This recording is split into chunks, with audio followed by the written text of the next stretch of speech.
코로나19 현안에 대해 발표하시겠습니다.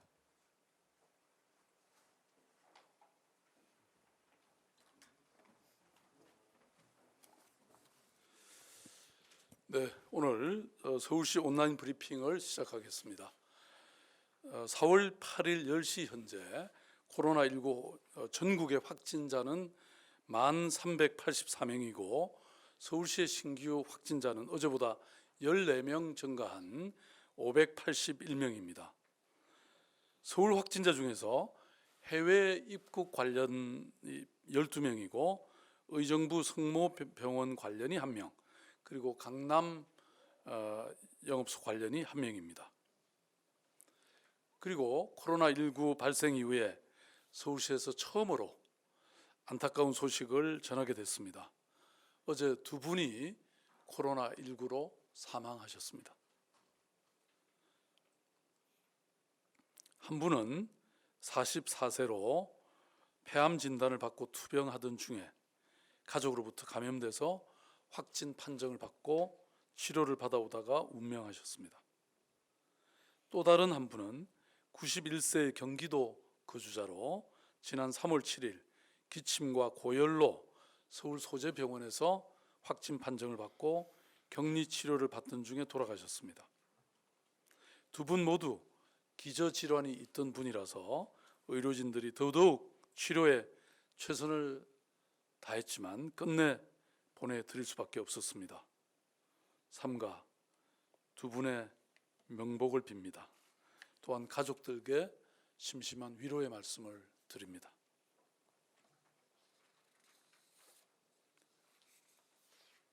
서울시는 더 이상 코로나19로 단 한 분의 시민도 잃고 싶지 않습니다.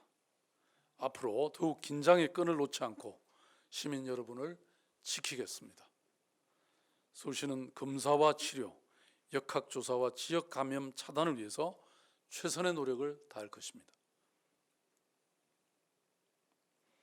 전국의 코로나19 신규 확진자 발생은 50명 이하로 떨어졌습니다.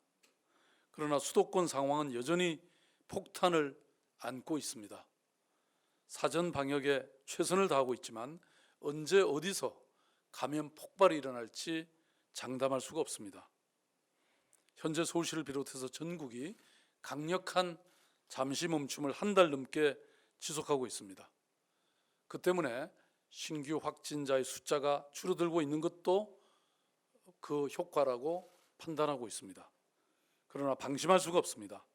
고강도의 잠시 멈춤, 사회적 거리두기는 코로나19와의 전쟁을 하루라도 빨리 종식시키기 위한 절대절명의 전투입니다.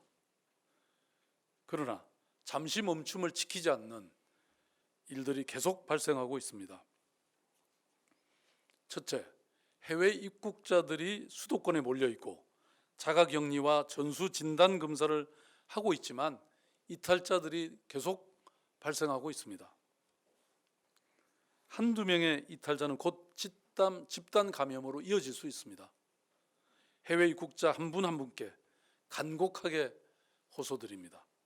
2주 동안, 제발 2주 동안만 멈춰 주십시오.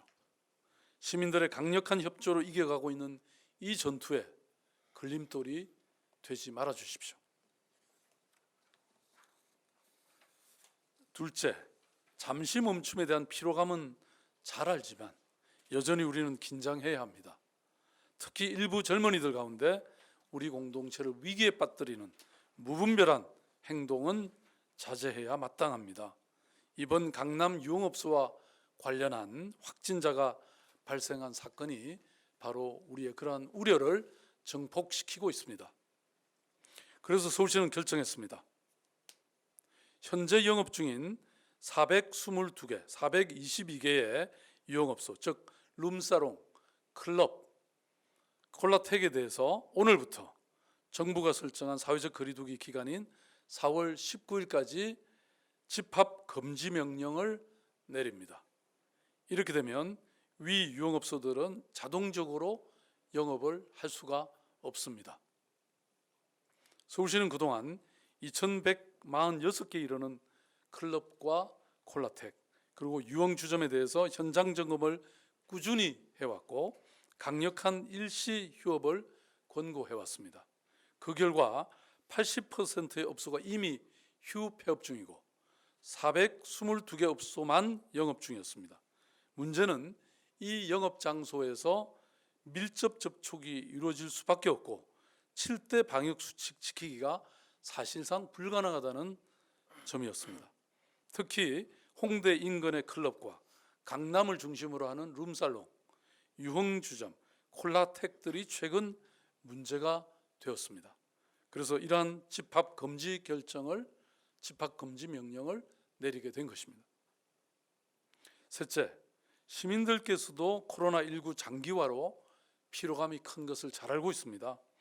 이러한 피로감 누적을 반영하듯이 4월 1주차 대중교통 이용객 수와 자동차 통행량은 한 달 전인 3월 1주차와 비교해서 현저한 증가 추세를 보이고 있습니다.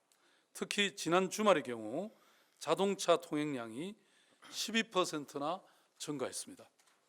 이처럼 긴 피로감은 사회적 경각심을 낮추고 그에 따라서 사회적 거리두기 또한 느슨해지고 있는 실정입니다. 그러나 아직 안심할 상황이 아닙니다. 계절은 바야흐로 봄입니다.